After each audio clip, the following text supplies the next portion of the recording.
dari Sumatera untuk Indonesia. Kami hadir memberikan harapan baru menyongsong generasi emas Indonesia.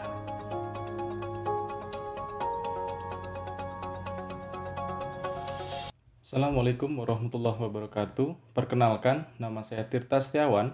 Saat ini saya adalah dosen pada program studi Sains Data, Fakultas Sains, Institut Teknologi Sumatera.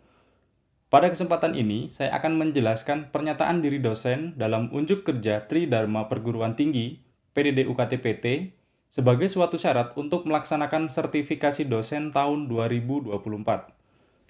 Selanjutnya, saya akan memaparkan mata kuliah yang saya ampu pada semester 7, yaitu mata kuliah Bioinformatika. Setiap dosen sebelum melakukan pembelajaran haruslah mempersiapkan rencana pembelajaran atau biasa dikenal dengan istilah adalah RPS yang berisi uraian detail kelas yang dijabarkan dalam bentuk per minggu. RPS harus disahkan, otorisasi oleh Kaprodi dan GKMP serta tim teaching. Berikut adalah contoh RPS yang sudah disahkan di Prodi Sains Data.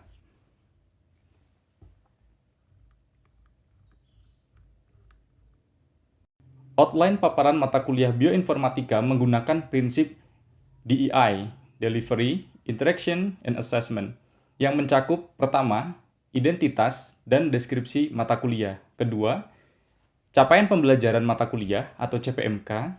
Ketiga, materi pembelajaran. Keempat, metode pembelajaran. Kelima, sistem penilaian. Dan keenam, rekaman video proses pengajaran. Pertama, identitas dan deskripsi. Mata kuliah Bioinformatika memiliki kode MKSD 4122 dengan bobot SKS sebesar 2, termasuk ke dalam kelompok mata kuliah pilihan. Deskripsi dari mata kuliah ini adalah, mata kuliah ini didesain untuk memberikan mahasiswa mengenai teori dasar dan cara kerja dari berbagai teknik atau metode yang diterapkan pada ruang lingkup bioinformatika. Penerapannya akan difokuskan pada sekuen biologi seperti DNA, RNA, dan protein, dan senyawa molekul atau metabolit dengan ruang lingkup analisis dan prediksi. Metode pendekatan terbaru seperti machine learning dan deep learning akan diterapkan untuk mempelajari pola data seperti pola data biomolekul sehingga dapat dijadikan prediksi solusi dari problem yang akan datang atau solusi dari problem yang sudah ada. Berikutnya, capaian pembelajaran mata kuliah atau CPMK. Mata kuliah ini memiliki 4 CPMK. Yang pertama adalah mahasiswa mampu memilih dan menjelaskan siklus data pada domain biomolekul. CPMK kedua yaitu mahasiswa mampu menggunakan tools biopattern untuk melakukan pre-processing data. CPMK 3, mahasiswa mampu mendesain model prediksi untuk menyelesaikan masalah biomolekul dengan pendekatan machine learning dan deep learning. Keempat, mahasiswa mampu memperagakan proses deployment dari desain model prediksi yang sudah dilakukan. Berikutnya materi pembelajaran. Ada 9 materi pembelajaran yang akan diberikan pada mata kuliah ini. Yang pertama adalah pengenalan bioinformatika, kedua adalah review biomolekul, ketiga, pengenalan genomik, proteomik, dan metabolomik, yang keempat, pengenalan tools biopattern, kelima adalah query menggunakan ntrace, keenam, teknik penggunaan BLAST, ketujuh, machine learning menggunakan algoritma KNN untuk data biomolekul, 8. Graph Neural Network, yaitu salah satu dari jenis deep learning untuk data senyawa molekuler. 9. Deployment dengan menggunakan Streamlit. Untuk metode pembelajaran sendiri, di sini menggunakan dua jenis metode pembelajaran. Yang pertama adalah collaborative learning dengan persentase sekitar 40%. Kedua adalah project-based learning dengan persentase 60%. Media pembelajaran yang digunakan di sini adalah yang pertama adalah Google Classroom, ditujukan untuk pemberian atau deposit materi dan pengumpulan tugas. Kedua adalah grup WhatsApp. Di sini bertujuan untuk memberikan notifikasi atau pengumuman terkait dengan informasi kelas. Ketiga, kelas offline. Di sini adalah digunakan untuk penyampaian proses pembelajaran dan evaluasi. Sumber belajar pada mata kuliah ini dapat berupa PowerPoint, dan juga kita menggunakan Jupyter Notebook ya sebagai sarana untuk interpreter saat melakukan coding, kemudian Google Colab sebagai pengganti Jupyter Notebook jika ada problem pada Jupyter Notebook, dan terakhir adalah GitHub untuk melakukan deposit project-project yang nanti akan digunakan sebagai portofolio untuk mahasiswa. Berikutnya sistem penilaian. Untuk mencapai capaian pembelajaran, telah berhasil disusun 9 sub capaian pembelajaran mata kuliah yang disebar ke dalam 16 pertemuan dengan bobot yaitu sebagai berikut. Bobot pada setiap sub CPMK kemudian disusun secara rinci dalam bentuk masing-masing teknik penilaian dengan persentase yaitu sebagai berikut. Teknik penilaian yang digunakan yang pertama adalah partisipasi berupa kehadiran atau dalam bentuk kuis dengan bobot sebesar 8%, kemudian observasi dalam bentuk tugas baik terstruktur ataupun tidak terstruktur sebesar 10%, kemudian observasi dalam bentuk praktik sebesar 20%, unjuk kerja atau presentasi sebesar 18%,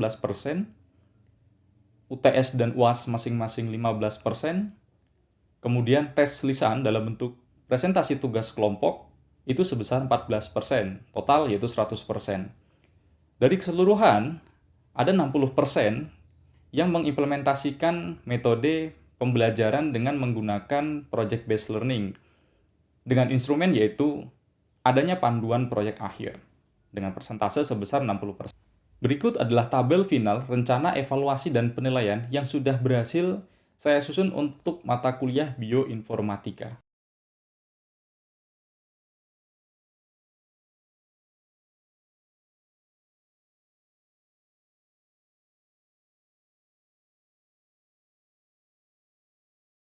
Selanjutnya adalah kategori penilaian, yaitu konversi dari nilai akhir menjadi nilai huruf. Threshold atau attained level value untuk mata kuliah bioinformatika adalah nilai akhir mahasiswa lebih besar dari 50 atau nilai huruf minimal C. Artinya jika mahasiswa mendapat nilai di bawah itu, akan mendapatkan ujian ulang atau remedial. Untuk mengukur ketercapaian lulusan prodi, dosen pengampu wajib melakukan analisis ketercapaian capaian lulusan atau CPL yang dititipkan kepada setiap mata kuliah berupa capaian pembelajaran mata kuliah. Berikut adalah contoh evaluasi ketercapaian CPMK untuk mata kuliah bioinformatika. Namun untuk saat ini, progres yang sudah berhasil dilakukan baru sebesar 20%, yaitu sebelum UTS.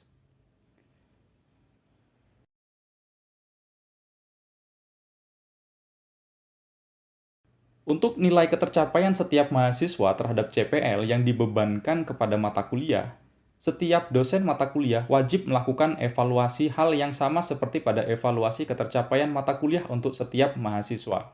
Berikut adalah contoh evaluasi yang sudah dilakukan terhadap setiap mahasiswa pada mata kuliah bioinformatika.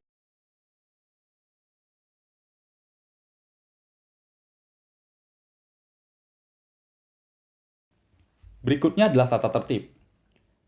Tata tertib disepakati pada kontrak kuliah dan ditandatangani oleh PJ kelas dan PJ mata kuliah.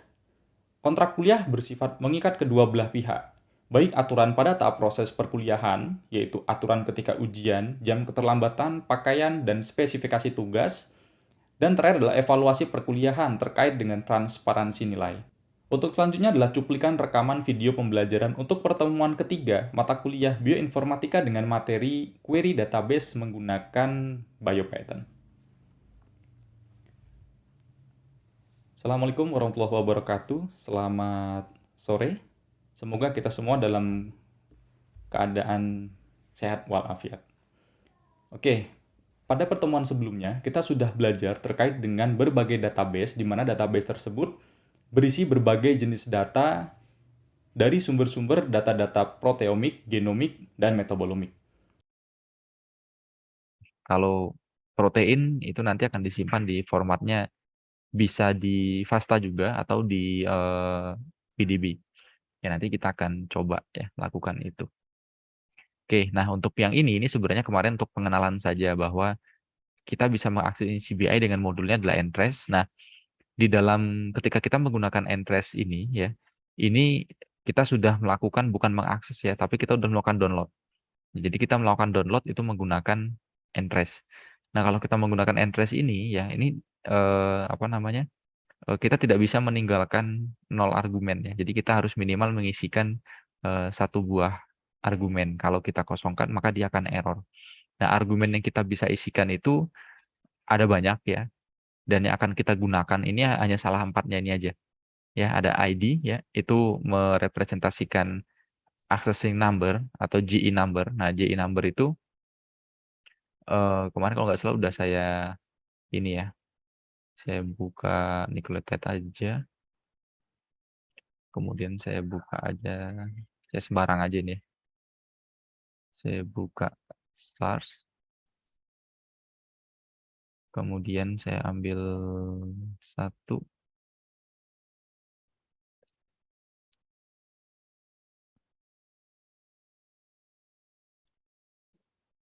ya kita akan mengakses ya dalam database ini tadi, ya NCBI. Berarti yang kita butuhkan adalah modul dari si Entres. Nah, cara kita ya agar bisa masuk ke dalam apa em, modul Entres tadi, maka kita harus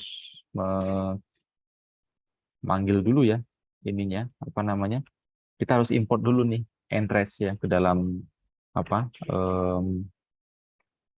ini kita Jupyter Lab kita ya.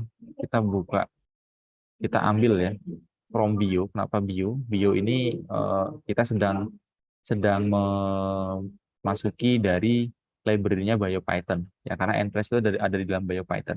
Nah, dari dalam BioPython itu kita akan melakukan import yang namanya Entres.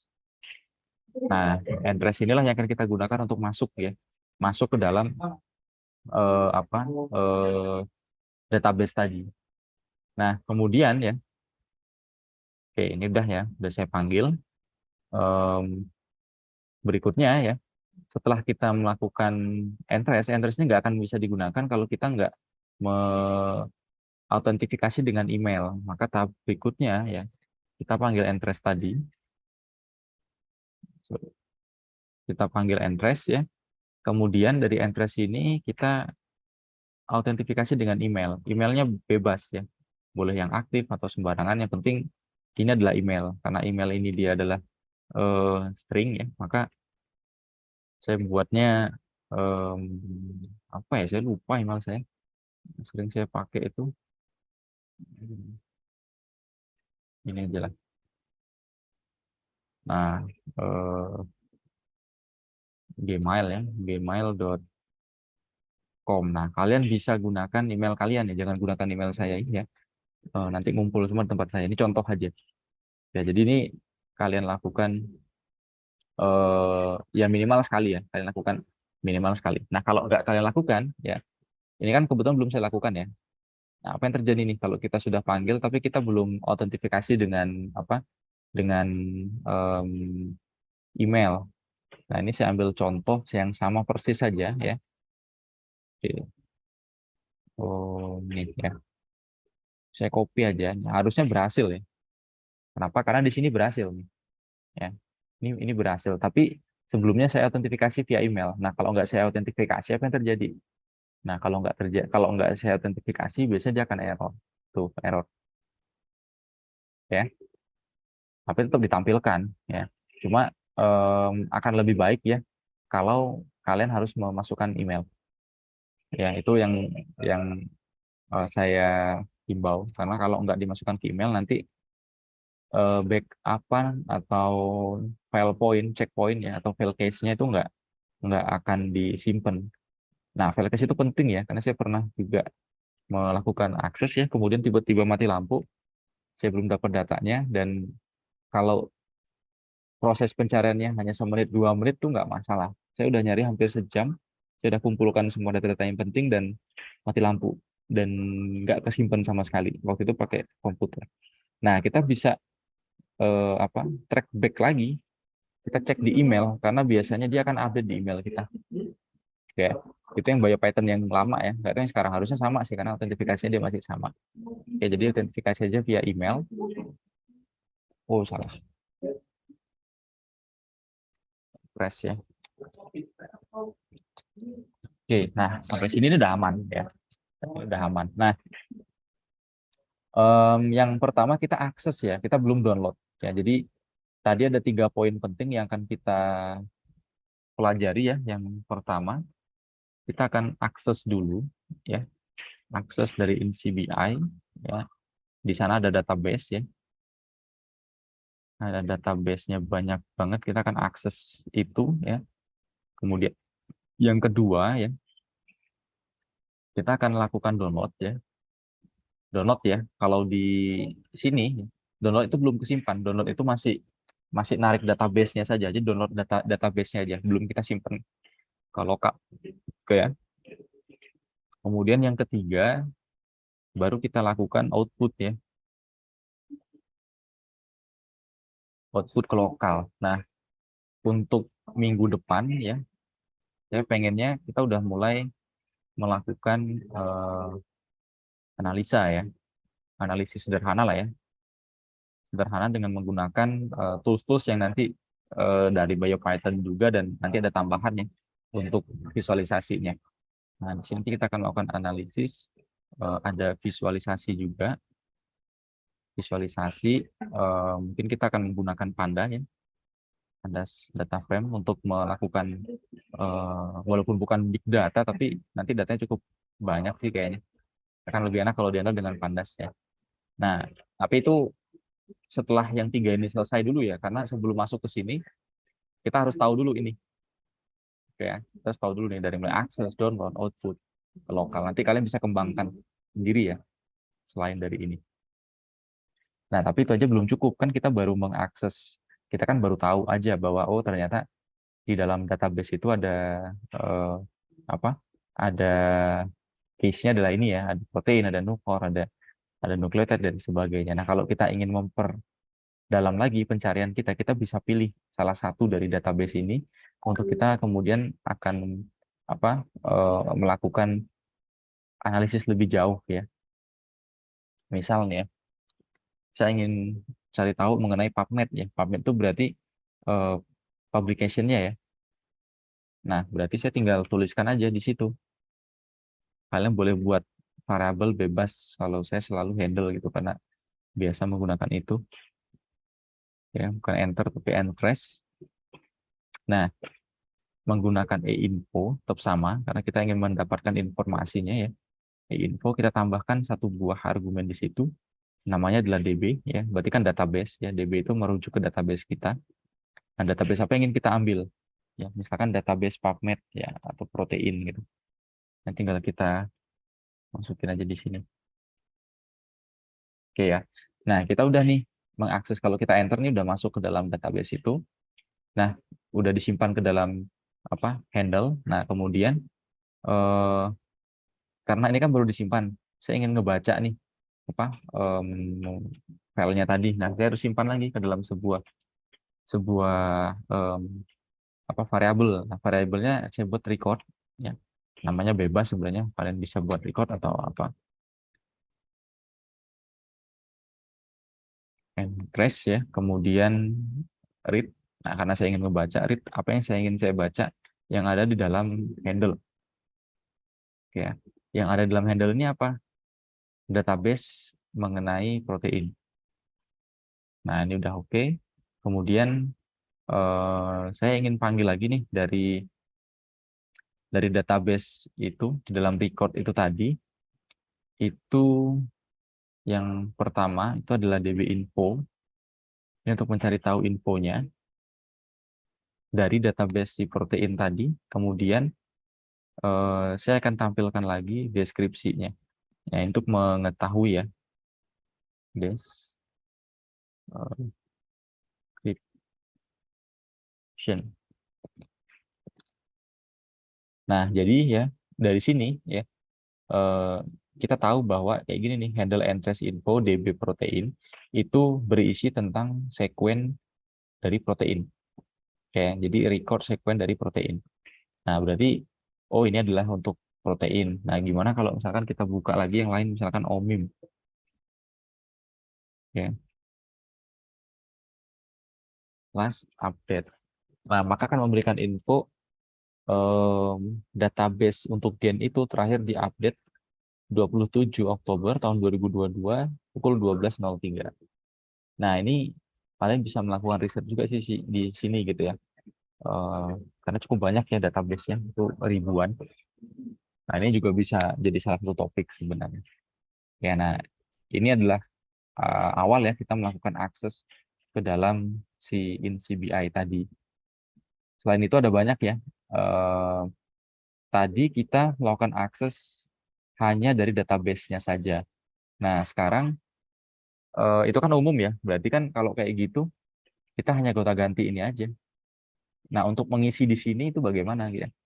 Kan kita harus spesifik nih di dalam, misalkan nih di dalam database nukleotida atau ya nukleotida, saya ingin cari misalkan COVID gitu ya. Nah, maka akan muncul nih sedemikian banyak data ya, sedemikian banyak data. Nah, cara kita mengakses yang demikian dengan menggunakan Ntrace ini bagaimana? Nah, caranya gampang banget ya. Kita tinggal tambahkan aja satu buah parameter ya. Saya taruh di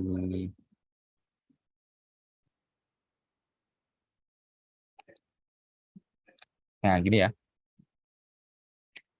Dari file yang sebelumnya aja saya copy, saya simpan ke dalam variabel handle, kemudian di dalam apa namanya ini eh, argumen kita tambahkan satu buah argumen lagi ya selain dari database-nya. Kita arahkan kita ingin memfilter apa di situ. Nah, kita masukkan kata kuncinya di sini adalah term. Nah, kita ingin cari apa? Misalkan nih, saya ingin cari di dalam gen ini yang berhubungan dengan BioPython misalkan. Nah, ini mungkin nggak ya? Mungkin. Mungkin ada orang yang melakukan em, penelitian ya, dan kemudian dipositkan dalam sebuah jurnal. Dan di dalam jurnal itu, di dalam artikelnya memberikan minimal ya satu buah kata ya yang berhubungan dengan BioPython. Maka dia akan masuk ke dalam apa filter yang kita lakukan sekarang. Oke. Ya. Nah, saya buatnya sama, nanti saya simpan ke dalam handle. Oh, ini saya kosongin dulu aja recordnya. Nah, kita enter. Nah, sudah kita sebenarnya sudah bisa, kita sedang melakukan apa akses ya sebenarnya ke dalam apa database yang ini tadi. Nah, itu adalah keterampilan yang paling umum atau dasar yang harus kalian miliki ya kalau ingin berkutat di bidang bioinformatika dengan menggunakan BioPython. Jadi sejauh ini di bioinformatika itu ya yang sering dipakai kalau bidangnya itu, kalau datanya itu data-data yang, nah oke benar ini ya. Nah ini ID list. Jadi eh, ID list itu hasil yang tadi ya setelah kita melakukan searching muncul di bawahnya, jumlahnya ada berapa. Nah ID listnya itu ada di sini sebenarnya. Nah jumlah-jumlahnya itu kemudian apa eh, ya nomor-nomornya lah, ini yang penting sebenarnya karena kita kan nggak tahu em, apa kalau blind searching ya mungkin ya, tapi kalau kita ingin fokus ke salah satu data atau database, nah kita harus tahu kan ya ID list-nya. Nah makanya kita harus tampilkan itu di codingan kita tadi. Nah harusnya muncul di sini, tapi nggak tahu nih tadi kok nggak muncul. Oke ya, jadi seperti itu. Nah sampai sini gimana? Ada yang mau ditanyakan nggak? Nah kita sebenarnya nggak hanya terpaku ke dalam database ini ya. Dengan menggunakan si Python ini kita bisa masuk ke beberapa database yang penting yang sebenarnya ya nggak ada database lain ya yang ada di, yang setahu saya yang digunakan ya untuk melakukan rekonstruksi vaksin ya, rekonstruksi obat yang berhubungan dengan eh, terapi gen ya yang ada DNA-nya, ada RNA-nya, ada proteinnya, ada asam aminonya. Itu database-nya yang hanya NCBI ya, kemudian tadi ada RCSB ya untuk 3D molekul. Satu lagi itu ada Chambel, itu yang dari Spanyol. Itu tiga database itu ya. Itu yang jadi obat-obat sekarang yang kita apa em, ya kita perjualbelikan ya, nilai dan nilainya kan cukup mahal. Tapi sebenarnya diawali dengan data-data itu. Oke. Nah, ada yang mau ditanyakan nggak sebelum kita lanjut?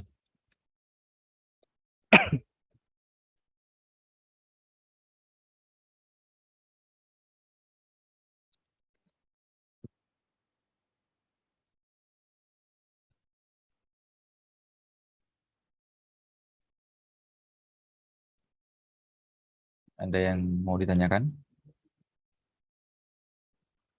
Nah, kalau nggak ada, nah kita ada latihan sedikit ya. Nah, ini ya latihannya.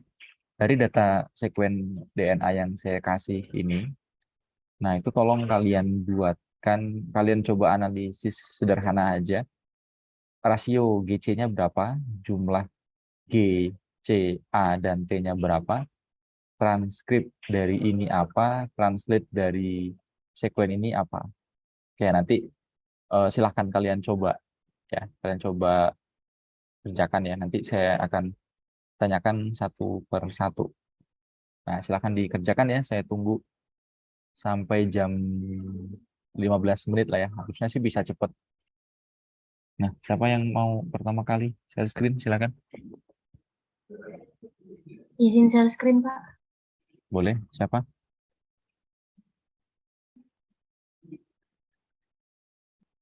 Alvina, Pak. Oke. Mm-mm. Yang pertama itu dicari rasio GC-nya, tapi kita harus import sekuennya dulu, Pak. Mm-mm.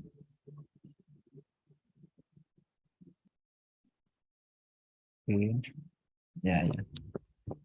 Terus kemudian untuk yang nomor 2-nya, jumlah GCAT-nya. Jumlah GCAT-nya menggunakan kon. Oke. Lanjut.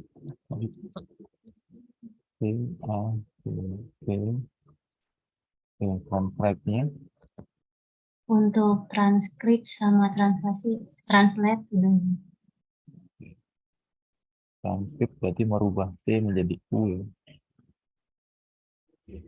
Kalau translate itu mengambil yang kodenya saja.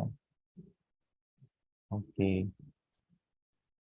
Oke, habis yang lain? Siapa lagi? Saya, Pak. Boleh, silahkan share screen. Izin share screen ya, Pak. Tapi saya di HP, Pak. Oke, nggak apa-apa.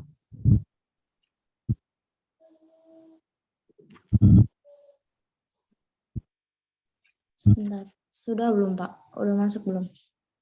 Oke, sudah. Jadi ini saya gini, Pak. Sebentar, Pak. Ini untuk yang pertama saya read dari DNA-nya dulu, yang tadi itu. Saya mencari dari GC-nya, dari GC My DNA-nya itu. Tapi saya di situ import untuk GC-nya dulu di form biosecurities itu. Kemudian ini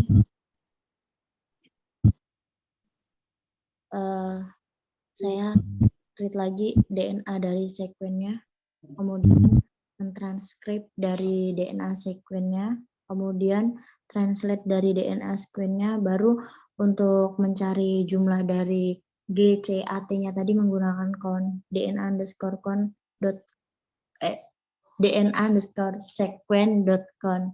Kemudian masukkan dari huruf yang ingin dicari, jumlahnya berapa banyak. Oke, bukan huruf ya, bahasa DNA dan bahasa RNA. Iya, Pak. Itu maksudnya, Pak. Maaf, Pak. Oke.